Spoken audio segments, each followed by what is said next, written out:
Guess who's back? Back again. Alright. Before we get into today's topic about anxiety, we're just gonna simply look at a couple things. Alright. We are gonna get into it. We're gonna talk about anxiety. Alright, that's what we're gonna speak on. HDL, called good cholesterol, carries cholesterol away from your arteries back to your liver. Helps reduce plaque buildup. Higher HDL, generally better. Okay? Now here's the issue. LDL, low density lipoproteins, the delivery guy, called bad cholesterol, carries cholesterol to the arteries. Yep, okay, hold on, did I have that? Yes, yep, so HDL carries it away, and LDL carries it towards your arteries, all right, to give you energy, basically. Anxiety is typically just like unused energy that you're sitting there with and you're wrestling with. The LDLs are often too high and the HDLs are often too low. So oftentimes you're getting more energy than you need in the first place, and then the HDLs are not sufficient enough to bring them back to your liver to use up that energy, to use up that cholesterol. So this is like the main issue with the anxiety, I guess, epidemic right now is that, and we need to figure out why that is. Yeah, it's not that people are deficient in LDLs. We actually have too much of it, but what's interesting is anxiety might be one of the hidden drivers behind why yours or our cholesterol profiles are getting worse. Do I think anxiety today is more mental, or is it actually showing up physically in our bodies? Anxiety is stress, and stress is one of the main, one in how many cases in the hospital for hospital visits are due to anxiety or stress? Is it 1 in 3? 1 in 2? What if your stress is silently affecting your heart before you even realize it? It definitely is. It definitely is. Having all that energy and not knowing what to do with it, not using it to fail or succeed, I think a lot of it is us sitting there with so many things to do that we get stressed out about doing all of them, and then you get worried about the outcome of them, like, are you going to win? Are you going to fail? Did you make the right decision? And then we all just sit there, I guess, essentially paralyzed, and it just makes it worse, because then you're even farther away from your goal, right? Ooh, if anxiety changes how we eat, sleep, and move, is it indirectly wrecking our cholesterol? Yeah, it most definitely, it can kill you, right? So how could it not affect your cholesterol? Ooh, are we treating anxiety like a mindset problem when it's actually a full body problem? That's a good question. I'm going to expand on that one.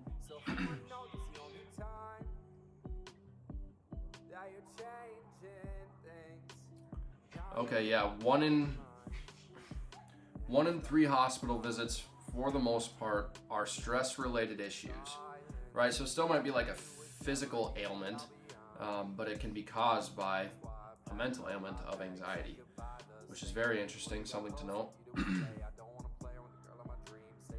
A huge percentage of doctor visits, some estimates say up to a third or more, are tied to stress in some way, and anxiety is one of the biggest reasons people end up in the ER thinking something is seriously wrong with them.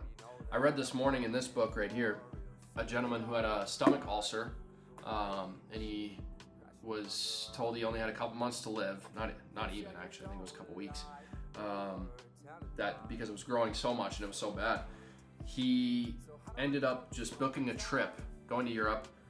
He booked a trip and said, you know what, I'm going to live carefree, I'm going to live recklessly, I'm going to do what I want now, because I only have so much time to live. And the second he got on the ship, I don't think there were planes at that time, or maybe it was just too expensive. He got on a boat. The second he got on the boat, his stress levels came down so much. He ended up living for many years after that. His ulcer essentially just went away, all because of stress. Stomach ulcers are primarily due to stress. And it said, what is it? Stomach ulcers are not caused by things we eat. They're caused by things that eat us. Remember that, okay? If you ever get a stomach ulcer, think about the things that are eating you. All right. Okay, we're gonna dive more into this one. Okay. Are we treating anxiety like a mindset problem when it's actually a full body problem? Says yes, but it's both. We often treat anxiety like it's just thoughts. That's true. Calm down, think positive. Do you think I do that with you? I don't know. No. It says here, we often treat anxiety like it's just your thoughts. Calm down, think positive, when in reality it's a full body response. Yeah. Yeah? So you don't need me to tell you to calm down anymore? No. No? I don't do anything. No? Okay, I'll just tell you to shut up.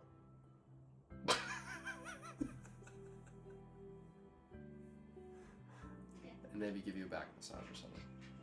If you tell someone just relax or stop overthinking, you're ignoring their body. Okay. When anxiety hits, it's not just mental. Brain triggers fight or flight, body releases adrenaline and cortisol. Cortisol spike. No bueno. Heart rate goes up, breathing changes, muscle tense, and digestion slows. Ooh, interesting. Okay. Your body is preparing for danger even if the threat is just a thought. The power of the mind. The power of the mind. We've been treating anxiety like it's just a threat. We've been treating anxiety like it's just in your head, but your body doesn't know the difference between a real threat and a perceived one, so it reacts the same way. The problem is we try to fix a physical reaction and just thoughts, and that's only half the solution. If anxiety is a full body response, why are most solutions just mental? If anxiety is a full body response, why are most solutions just mental? Probably due to the fact that the person doesn't have enough research done, that or they're just trying to make a quick dollar, get you on some sort of brain medication, brain altering, life altering medication, get you on a new prescription, which is basically just a subscription, right? No different than a Netflix. Programming, gonna change your mind, change your life, and not in the way you want it. Not actually fix it, it's just gonna prolong the problem. It's a Band-Aid.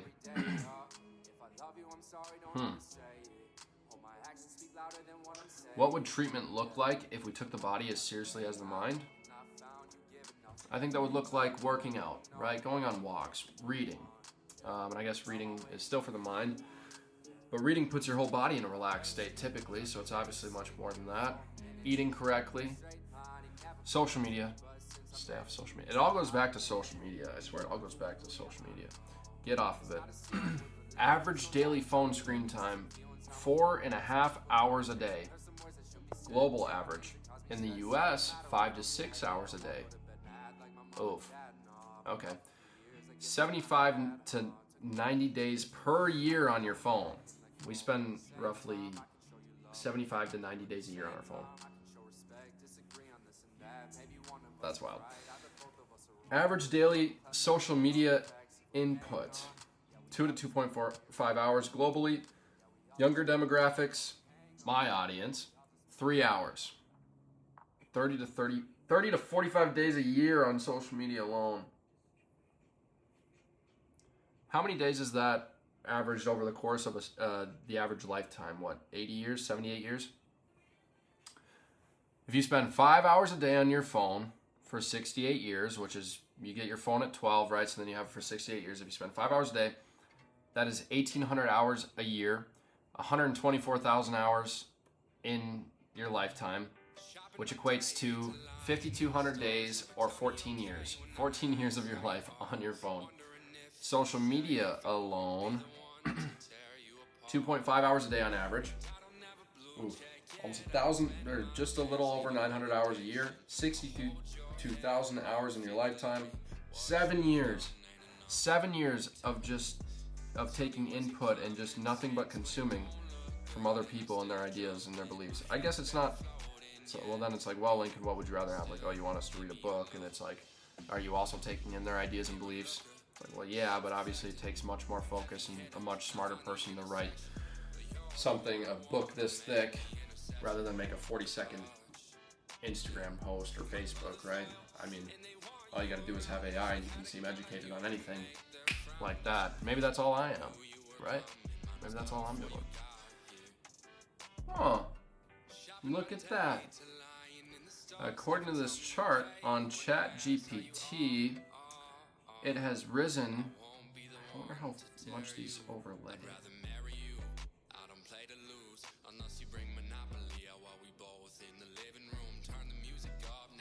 dancing to our favorite tunes. Drake and Baby playing, but they don't fill my wants and needs. Heavenly sent, humbly blessed. I want you in my life, like someone wants cigarettes. Forget my pill, you my meds, yeah. Let's take this ride till the end. You told me I'm the man, yeah. We're gonna overlay these charts.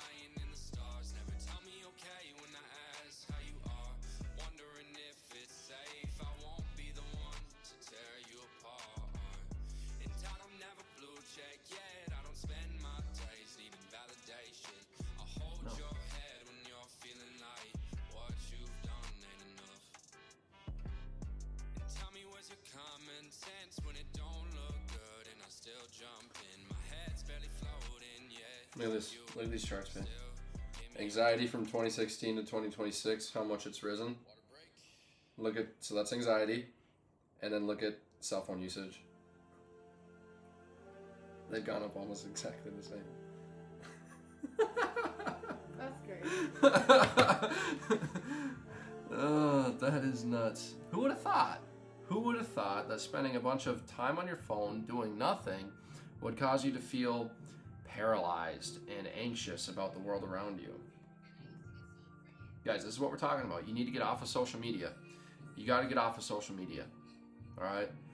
It should be used as entertainment, and it should be used to enhance the life you already enjoy. It should not be used to enhance the life you don't enjoy. Right? If you're having a good day, you accomplish everything, and you want to sit on your phone, cool. Otherwise, no, it's just going to make you feel paralyzed. It's going to make you feel paralyzed. Yeah, if anxiety has gone up 75% in the last 10 years, what changed in those 10 years? I noticed the chart of the phone usage or social media usage specifically almost perfectly lines up with the chart of the anxiety levels going up. Tell me how much of an indicator or how much you think those directly correlate, and then list to me other reasons as to why.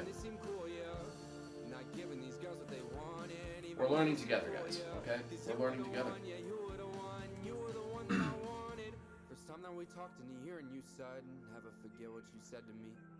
Okay. It says, Lincoln, you're seeing a real pattern, but don't oversell it as a straight cause and effect. If you say social media caused a 75% spike, people will push back. Who's going to push back? Do something, bro. Do something. I got a Nerf gun in the other room. Unlimited darts. About 100 pack of darts. Your ass is grass, dude. It's grass. And can you tell them? Your ass is grass? Their ass is grass. The Nerf gun in that room with 100 darts. Tell them they try something, they're done. Say it.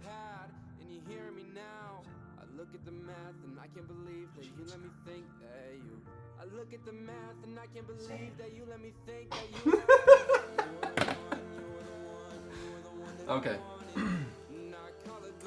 It's not a single cause, but it's absolutely a meaningful contributor. Obviously, research generally finds a moderate correlation between heavy social media use and anxiety/depression.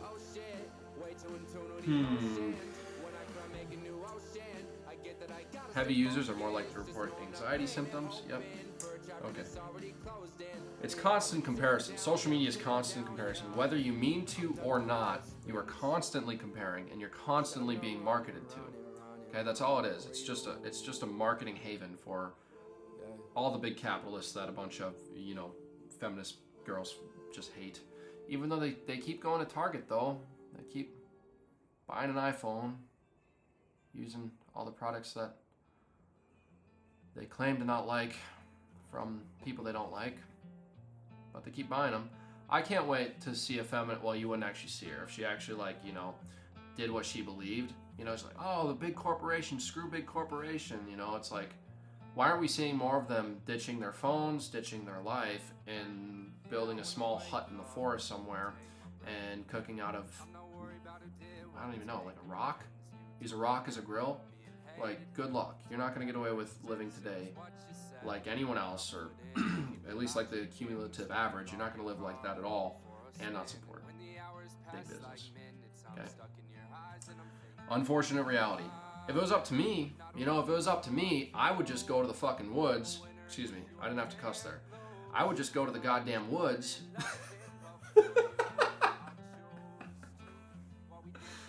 I'd go to the woods, right? I'd be completely independent with Peyton, dependent on Peyton. we'd build our own things. We'd build an iPhone, right? I would build an iPhone. I would build this computer, this iPad. What else would we do? We'd make our own whiskey, right? We'd grow our own eggs. You know what I'm saying? We would do all these things on our own. But the reality is that doesn't make sense. I'm not doing that. Okay? I'm gonna sit here. We're gonna sit here. All right. Short form content equals rapid hits of novelty. That's what she's getting right now. And I love it for her. I love that she's sitting right there. Scrolling equals attention fragmentation. That ADHD you're upset about, you can't focus on anything, put your phone down, bro. Put your phone down. Late night scrolling, blue light stimulation, worse sleep. I've never experienced that. I've definitely never ever scrolled late at night and then wasn't able to sleep. Never. And I will never do it again. Okay? But yeah, poor sleep. Poor sleep is a massive anxiety amplifier. It's a massive one. But also, I kind of like not sleeping sometimes. You know, that you hit the sweet spot, you sleep for like 3 or 4 hours, and you really don't care about it. You don't care about a thing. It's like, the way I've put it, it's like you're experiencing everything for the first time. Like wherever that little voice in your head that's like, hey, look both ways before you cross the road, and like, hey, open the door for someone. That voice is just gone, right? And you are just up close and personal with your eyes and what you see and what you're experiencing, and you're just living, right? So it can be fun, but it's also dangerous and it's not recommended. Okay. Here we go. Yep, here's a big one. COVID-19. Isolation, uncertainty, and routine disruption. This is coming from ChatGPT. Yep. I believe COVID was made to isolate, to cause anxiety levels to spike. Turns out the suicide rates went with it, right? It turns out that families disagreeing, relationships falling apart went with it, right? And when we are all so caught up with our own issues, with each other, and with the made-up beliefs we have in our head, these thoughts, we'll never be able to come together and conquer anything. Like whoever owns us at the top, like they can do whatever they want, right?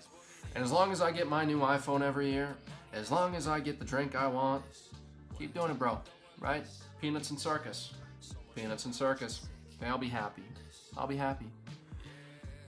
What else we got here? Yeah, COVID-19 was not good. Economic pressure, rising costs of living, housing stress, feeling behind financially at younger ages. Yeah. And that's also, why do we feel behind at younger ages? Yeah, don't get me wrong, like the devaluing of the dollar is definitely a huge indicator. But also, we go online, we see these crypto billionaires or these trust fund babies, like that are posting all this stuff and they're acting like they didn't have to do much, or they just got rich quick, whatever. And that's comparison makes us feel even further behind. So not only do we have inflation on the front end, the devaluing of the dollar, we have constant comparing online, constant. Ooh, social isolation, less in-person interaction, more digital, less real connection. What is it right now? All right. 15% of men reported having no close friends at all. Am I one of those 15% now?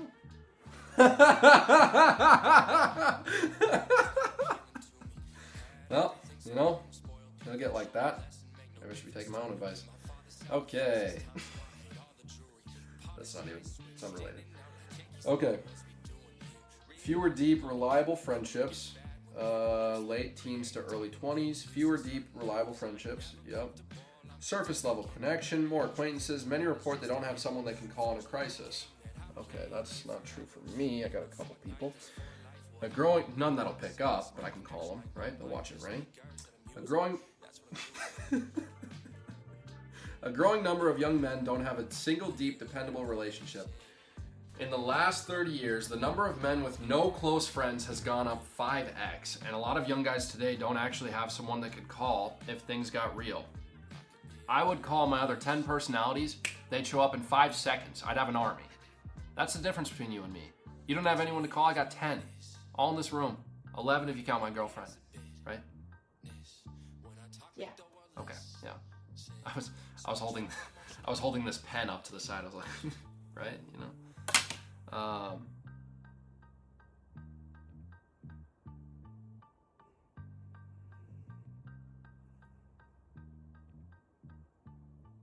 Mir is gonna hate you. Nah. He's not gonna know what to keep and not to keep. Oh, he'll definitely know. Nah, Mir, you got this, bro. Mir, you got this. I can't wait to see how you do. Mir, maybe you're one of the close friends I can call. I bet he would pick up. I bet he would. You're a dog, bro. Okay, how many people could you call right now if everything went wrong?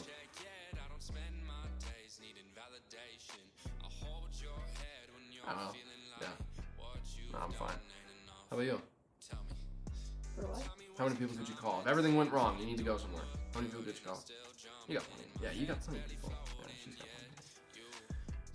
Do you have friends or just people you talk to? Ooh. Neither. Right? Yeah. Yeah, I don't just talk to people. It's like I'm not that desperate anymore for a connection and relationship. Like at one point, yeah, I was like, oh, they're good people, you know, they actually like me and care about me. So I'll talk to them, and then, you know, then the truth comes out and you're like, oh, who would have thought? So yeah, it's a waste of time. If you're talking to someone just to talk to them, it's a waste of time. Go look at the stars or something, or have a picnic with yourself, or go to the gym. Talk to yourself in the mirror, you know, fix your enunciation and pronunciation of words.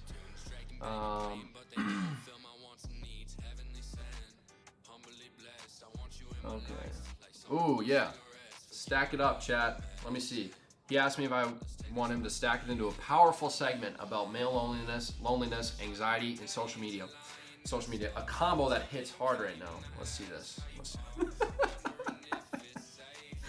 I saw a stat the other day that struck me. In the last 30 years, the number of men who say they have 0 close friends has gone up about 5 times. Yep. So we've got more ways to connect than ever. Yes, I've spoken on this before, right? Social media was made to connect everyone, yet we are more isolated than ever before.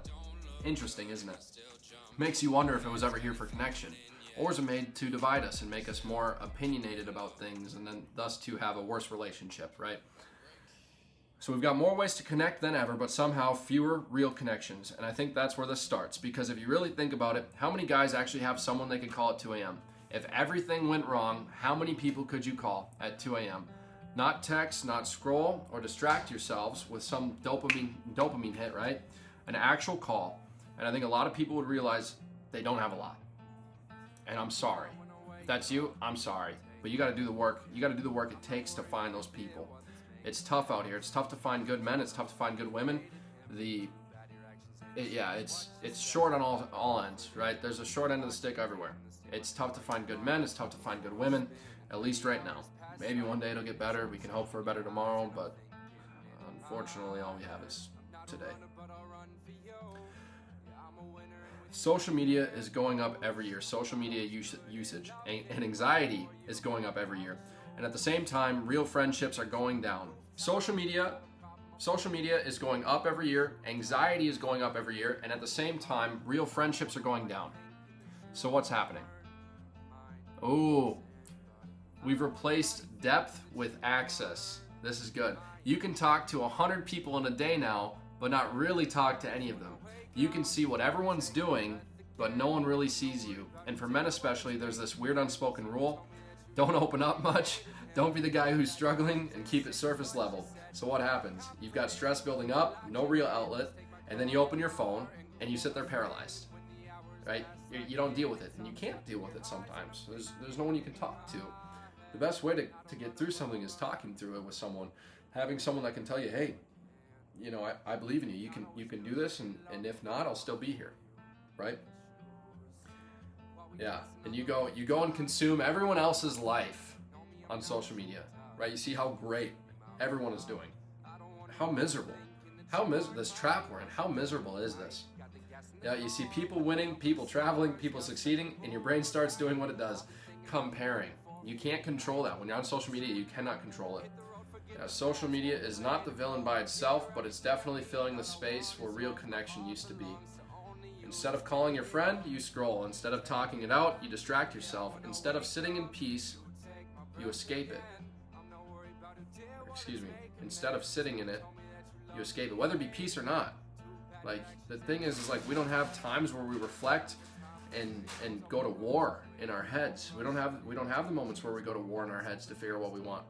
And at the same time, in the moments where we should have peace, we also don't sit there and marinate in that either. We never have reflection, we never have peace. And without those two things, well, on average, I think a lot of people are living hell on earth right now. So that's where it gets you. Anxiety loves isolation. It gets louder when you're by yourself. It gets stronger when you don't say things out loud. It builds when there's no one there to reality check you. And if you don't have one person, everything stays in your head. So maybe the issue isn't just anxiety. Maybe it's a lack of real connection, constant comparison, and no space to actually process anything.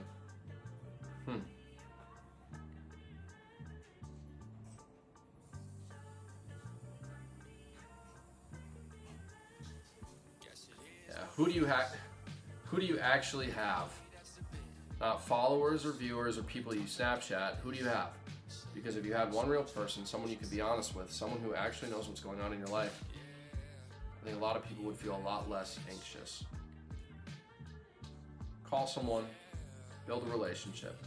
If they end up screwing it all up, right, and you can't trust them, call someone else. I think a lot of people are desperate for a relationship right now. I think a lot of people are. All right? So you're probably not alone. If you want a relationship, you're probably not alone. And honestly, maybe call someone and start with that. Just say, hey, I'm looking for a solid relationship, a solid friendship. One where like we can hold each other accountable for things and like we say I'm sorry when we mess up, because like the friendships that I have are, I guess I'm down to a couple friendships right now, and that's fine. That's fine. I love it. Quality over quantity any day. But like you gotta say you're sorry. You have to say you're sorry in your friendship and relationship. The day you're not saying you're sorry and you're not messing up, well, it's not a real friendship. It's not a real relationship. Yeah, scrolling isn't connection, and distraction isn't relief. And if it keeps going this way, we're gonna have the most connected generation ever and the most alone generation all at the same time. If everything keeps going this way, we're gonna have the most connected generation ever and the most alone and isolated generation all at the same time. And that is how we're gonna end this podcast. The first one. We're done, y'all. Thanks for listening. Peace.